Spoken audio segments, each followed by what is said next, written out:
Welcome back to the show, everybody. So I have some really great snippets and edits and clips from Brian Brooks and Crypto Dad in yesterday's fireside chat that happened between Jay Clayton and Gary Gensler, but there was several guests that came on afterwards, and I'm telling you, the thoughts and insight from Brian Brooks and Crypto Dad Chris Giancarlo were just amazing. And let's go ahead and roll that beautiful intro so you can get every bit of this stuff. Here we go. Roll that beautiful intro.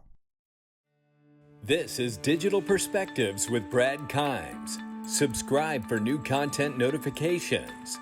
Now, here's Brad Kimes. Come on in. Welcome back to the show, everybody. You can follow me on Twitter at BackupBradleyAbove and everything that we're talking about here today. 2.596 market cap for crypto. It is December 2nd. So yesterday we had the Crypto Dad Chris Giancarlo and Brian Brooks on a panel after the fireside chat with Jay Clayton and Gary Gensler. We got into that yesterday. If you have not seen this morning's video about how Ripple may be working and planning to avoid a security designation for XRP, please go watch that video. I think it's probably one of the most important videos I've made in my time here on YouTube. Let's go ahead and go over some very quick news here, and then I'm going to get right to the clip so you guys can have it uncut here. Just really quickly here from XRP Captain 590, there's been a withdrawal of 150 million XRP from Binance. We don't know anything else other than that. I just find it incredible when we see that amount moving around. Adidas announces partnership with cryptocurrency exchange Coinbase. Adidas took to Twitter to state it's partnering with the cryptocurrency exchange Coinbase. I think you're going to see more of this follow, where you see these regular companies looking to incorporate. What do we already know? Soda companies are already doing, what is it, Pepcoin, where you can get like a rebate token. So they're all starting to incorporate. It reminds me very much of the .com era, to be honest with you. Looking right here, new exchange traded crypto funds launching in Canada today will be the first to pay monthly yields. I bet everybody's excited about that. Wouldn't mind having that in the U.S. Looking right here, SBI News, back cash free, invest 15 million in UAE-based Telar, which here's why they decided to do it. The acquisition will make cash free single largest shareholder in Telar, and this two entities plan on developing unified cross-border payments. I want to remind people here, as soon as I saw that, look, SBI is tied in as a Ripple partner. We know that Ripple has made a big deal with the UAE and the Saudi Arabia corridor. Big things are coming, ladies and gentlemen. Morgan Stanley says banking rules for cryptocurrency are coming. You know what I say? Banking rules are already here. And in fact, in just a moment, you're going to hear from Brian Brooks and Christopher Giancarlo about what the regulators should be doing that they're not doing.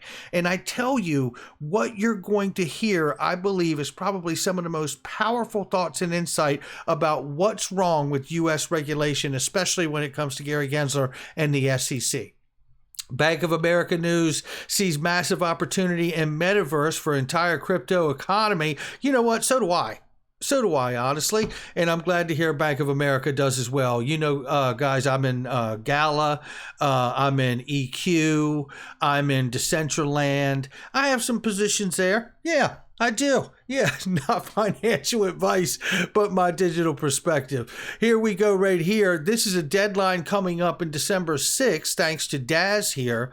Deadline for the SEC to comply in the Ripple SEC case with most aspects of the court's October 21st, 2021 order regarding two discovery disputes, specifically order requiring the following. SEC, in responding to Ripple's interrogatories, has to specifically identify any term in any XRP sales contract that created an expectation of profits. There are approximately 1,500 contracts in question.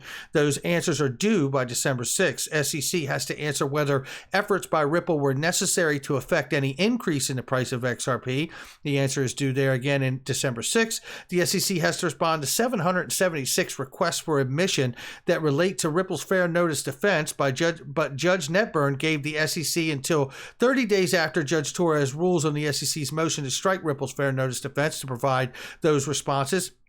If the SEC's motion to strike is granted, the SEC won't have to answer those requests for admission. The SEC has to respond to 309 requests for admissions relating to the defendant. Defense gives a citing of law here. XRP sales occurred offshore.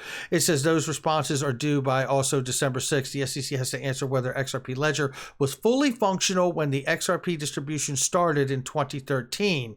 This is getting interesting, ladies and gentlemen. That day is fastly approaching, 4 days away here. Taking a look right here, why Brad Garlinghouse and Ripple XRP were excluded from the U.S. full committee hearing. It doesn't say in the article why they were omitted or from being or attending or excluded, but I can tell you this, it is a shame on them. It is shame on them because they certainly could provide incredible insight for what they do around the world. So let's get to it. This is the first clip I want to set up for you here. Let me get this dialed in. 1 second. Okay, here we go. You're going to hear some powerful, powerful thoughts and insight from Brian Brooks and Christopher Giancarlo. Let me let you have it uncut right here. Or what should the regulatory structure look like? What can industry do to help frame that out and think about that?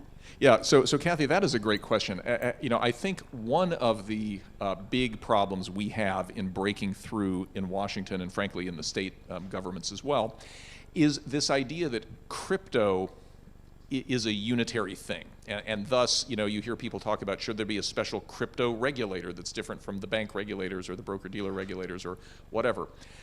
I come back to what I said earlier, which is the ultimate project that we're building, right, is a new set of networks where, unlike the old network, which is kind of owned by Google and Facebook and 4 or 5 other companies, this is a network that is owned by its users. That's what we're ultimately building. But what's going on those networks kind of remains to be seen. I mean, we're kind of in the 3rd or 4th inning, seeing some of the interesting projects that are starting to get traction. But crypto itself is not a unitary thing. And so let me unpack that for a second and talk about the way that I think it fits into the current regulatory structure that we have. I'll preface by saying the US has one of the weirdest, most fragmented, and most suboptimal systems in the world. And Chris and I, have written about this and talked about this in many other forums. The way the US regulatory system is different from most countries is we have like 39 different financial regulators. If you count the states, maybe like 115 financial regulators. It's really kind of bananas.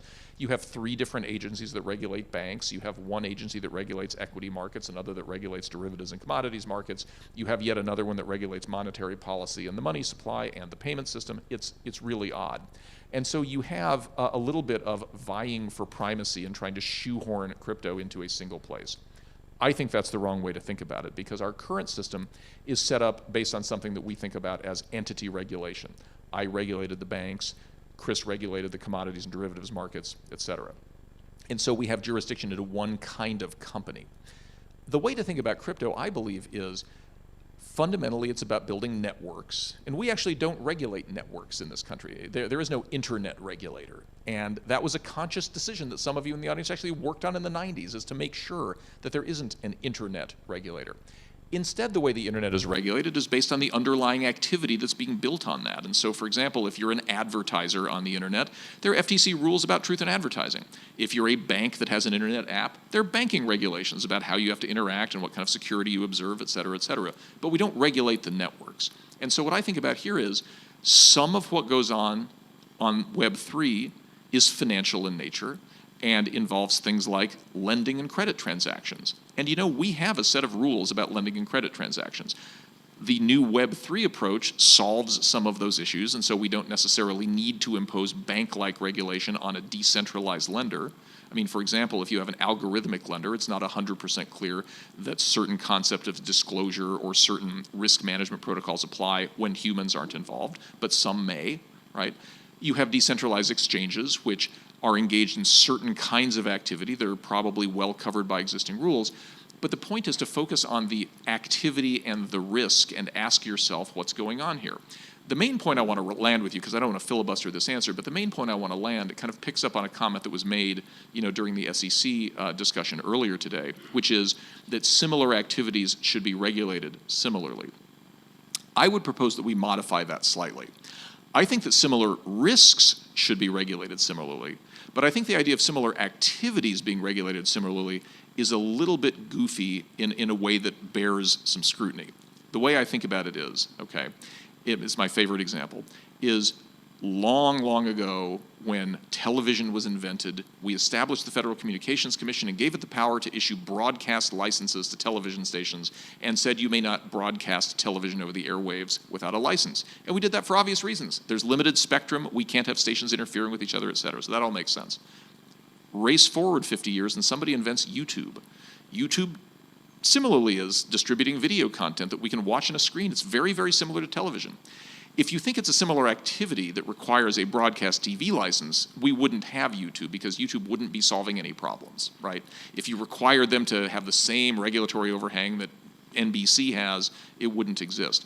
But everybody understood when YouTube was invented that it didn't need to comply with broadcast licensing rules because it wasn't broadcasting. It didn't create the risk that those licensing rules were designed to solve. So too here, okay? One of the main reasons that we have a lot of the disclosure rules, the banking laws, and other kinds of things is because there are risks created when human beings are involved in making decisions. They might be negligent, they might be self-dealing, they might be discriminators, or they might be, greedy or something like that, and we constrain that through laws. When you start doing those functions algorithmically and you take all of that out of the equation, I would just ask, why is it so clear that the legacy laws apply to the algorithmic function just because it's the same activity, when the whole point of the innovation was to solve the risk that the original law was a Band-Aid for? That's an insight we do not do a great job as an industry of telling, and I think that is at the core of the misunderstanding between us and some of the legacy regulatory ideas you heard earlier. Well, absolutely the case, and Chris has a lot to talk about with respect to that. I just add two facets again from that conversation this morning. It's, the notion that the regulation needs to be in place for the industry to flourish, and the second thing is the notion that there need to be gatekeepers, or that there are gatekeepers, and frankly that we're in this room as gatekeepers. What is that dynamic too at play here with respect to how regulation should proceed? So again, framework. Kathy, you began the question a few minutes ago by talking about the potential of this new innovation to bring more people into financial inclusion, to lower costs, to reduce latency, and to take out some of the rent-seeking behavior that exists in our financial system. Our financial system was state-of-the-art in the 20th century, but its shortcomings are rapidly becoming apparent. And so outside the Beltway, the question is being asked, how do we use this technology to bring more people in? How do we lower costs? How do we shorten time frames? How do we go to a 24/7, 365-day-a-year financial system? Yet inside the Beltway, the question is all about, is it your jurisdiction? Is it my jurisdiction? Is it under ours? Is it a security? Is it a commodity? It's almost as if the Beltway is still in the 20th century and the rest of the world has moved into the 21st century. The claim that this innovation, cryptocurrency, won't last long if it's not regulated is such a wooden plug of a question. But regulated how? It's not just regulated or unregulated, as if regulation all by itself is the answer to every question. It's what kind of regulation? In my book, I talk about, the claim was made there was insufficient regulation of the financial market that caused the financial crisis. It's never about quantity of regulation. It's always about quality. Is the regulation fit for purpose? Does it address the issues? And so I think we need to stop, debating commodity, and I say this as a former CFTC chairman. That definition of commodity means a lot to me, but I think we need to move beyond that old wooden conversation and start saying, how do we harness this technology to bring more people into financial access? How do we harness this technology to take some of the rent-seeking behavior out of the antiquatedness of our financial system? How do we use this to move forward and modernize? Those were the questions we asked about the early internet. For some reason, we're just stuck in some sort of time warp in our policy response. The Washington policy response to the first internet was first do no harm. And it was a brilliant policy response. It worked well. It made the United States the leader in the first wave of the internet. Our policy response seems to be right now, first protect the legacy infrastructure.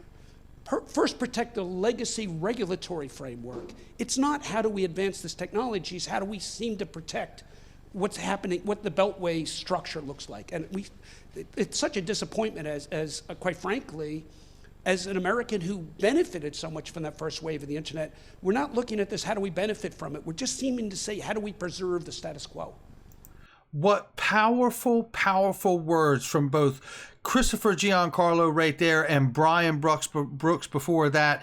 And obviously the new current administration endorsing the letter issuances from Brian Brooks's tenure at the OCC, giving the federally chartered banking system the right to custody crypto, custody reserves for stable coins, and participate as a node on a blockchain network. Powerful, powerful stuff going on from these two gentlemen. I will have so much more from this talk for you guys to see in the coming day or two. Really, really great stuff. But for now, that's going to do it for me. I think it's a must hear, that we must see, that we see all of this stuff and hear their perspective, because we have been inundated from Gary Gensler and his perspective and the SEC, and it just feels like it's all wrong for me. That's going to do it for me. Hit the like and subscribe. Leave a comment below. Not financial advice from me or anyone else. Check out all the links in the description and comment box. Great products and services I use each and every day with really great specials and deals. A lot of the Cyber Monday, Black Friday deals have been extended, so make sure you check those products out, and I'll catch all of you on the next one.